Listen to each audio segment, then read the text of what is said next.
Hey guys, Kev here. I just wanted to do a little video here on the Koenig Arius. Now, this Arius in particular was lent to me by my buddy Jake over at Bearded Gear. You guys have heard me talk about him before, and that will probably happen many more times because he is a great friend at this point. Yeah, he's got a great channel too, Bearded Gear. Check it out. But he sent this over for me to review, which I'm very grateful for. This is not a cheap knife. I think these go for anywhere from like the 600s up to like 1,200 bucks, depending on the variation you get. So, he took a bit of a gamble sending this my way. I mean, we're buddies, but I just wanted to say thanks, Jake. Thank you. So, the Koenig Arius. This is an interesting one as a lefty. So, sometimes you'll see in my videos, like I did the Zesty review earlier, and the knives, they're not necessarily, there's not a big difference between left and right. So, I'm not going to go into it that much. If there's some kind of issue or concern, I'll mention it. But, like that knife, for instance, is pretty much interchangeable. As a lefty, you just get used to using the righty liner lock. We all do it, so. But it carries, functions, everything pretty much the same way, left and right. Now, this is different. And that's one of the things I wanted to talk about. So, real quick, we have a titanium frame here, titanium back spacer with the lanyard, which is pretty cool, the lanyard hole. It's an interesting design there, but sticks out a little bit, which is not really my favorite, but it's still kind of cool that it's there. You've got a blade here, 3¼ 3.5 inches, something like that. You can always look up the specs. It's made by Koenig.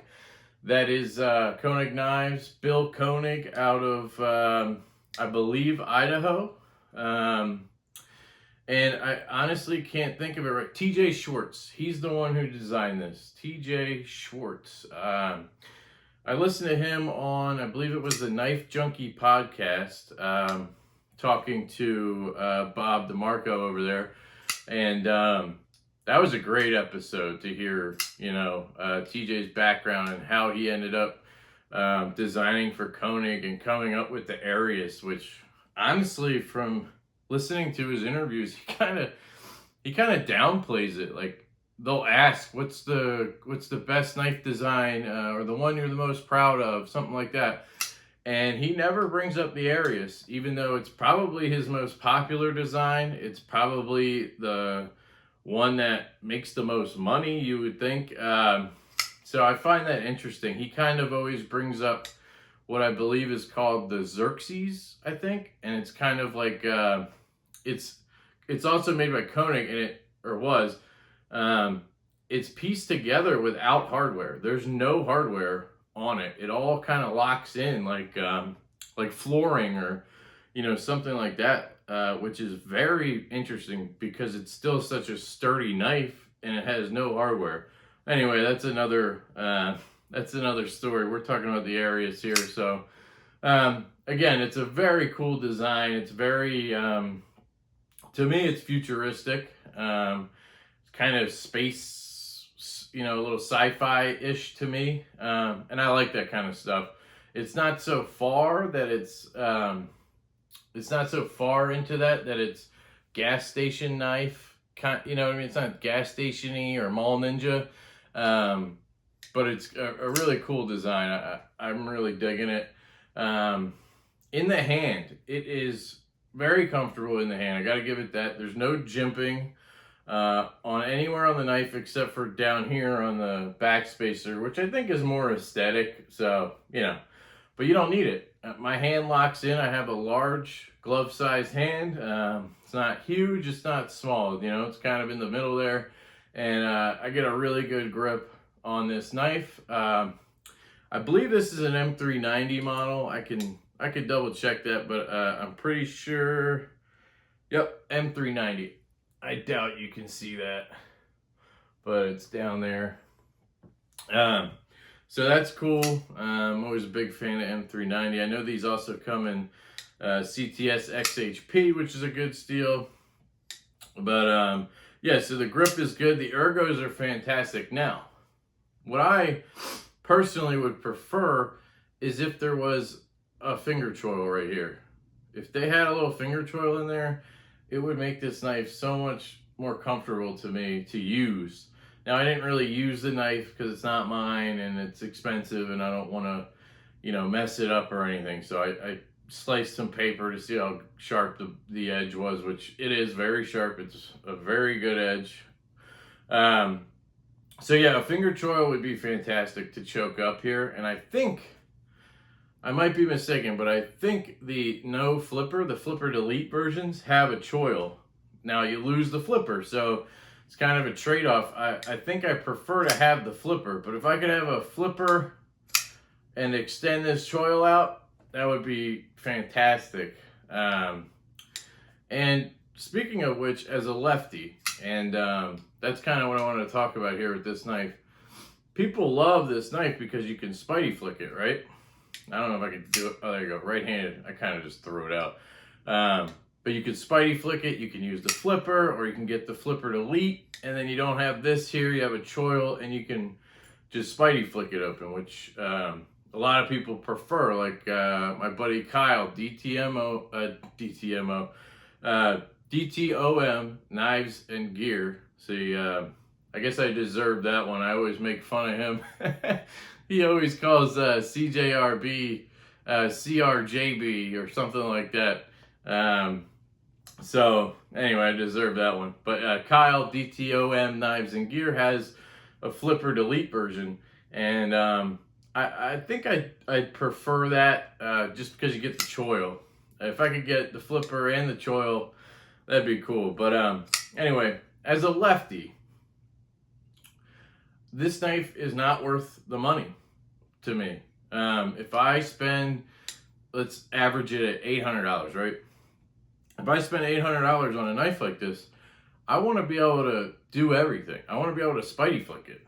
And I can't, because when you hold it in your left hand, your thumb rests right on the lock bar. And we all know, with a frame lock, if you put any pressure on the lock bar, you can't open the knife, or it becomes very hard to open the knife. And in this case, I can't. Now, I can consciously try to focus and move my thumb over, and it's very awkward to hold it this way, but I can move my thumb over and then spidey flick it.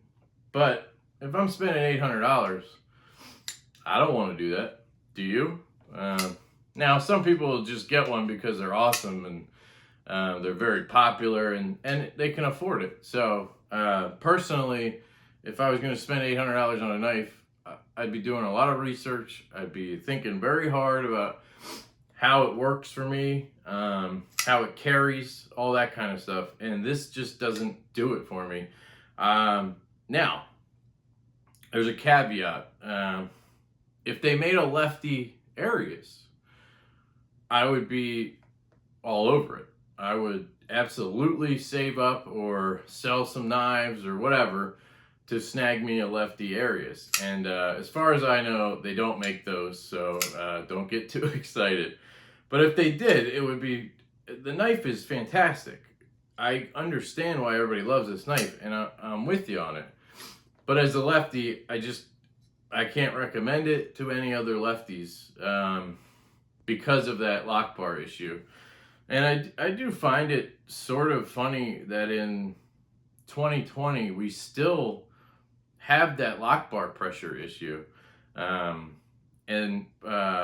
could be wrong. Personally, the only thing I've seen to kind of correct it is ZT came out with that 0707 this year, and it has this double detent system, which I also think Emerson uses, I believe.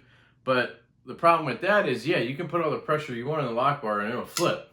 But because of the double detent, it's not drop shutty at all. You know, you have to close the knife with your hand.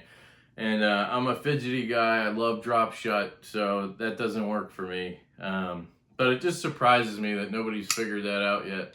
Obviously, you can just go with a liner lock. As a lefty, I do prefer when it's a right hand only knife that if I can get a liner lock version or something, I'll go for that because you have none of those frame lock pressure issues. So that's the biggest thing I wanted to talk about. You can't spidey flick it as a lefty, and that kind of kills the whole vibe for me with this guy. It's a very cool knife. It carries well. It feels great in hand. It overall is fantastic for a righty. So I can definitely recommend this to righties, but for my lefties out there, we didn't get any love on the clip, and we didn't get any love on the frame lock there for the spidey flick. So those are my thoughts on the Arius. I want to thank Jake Bearded Gear once again for sending this my way. I really appreciate it. It's headed back to you, buddy. So you're gonna get your baby back soon. And I hope you guys all have a fantastic day. Stay sharp.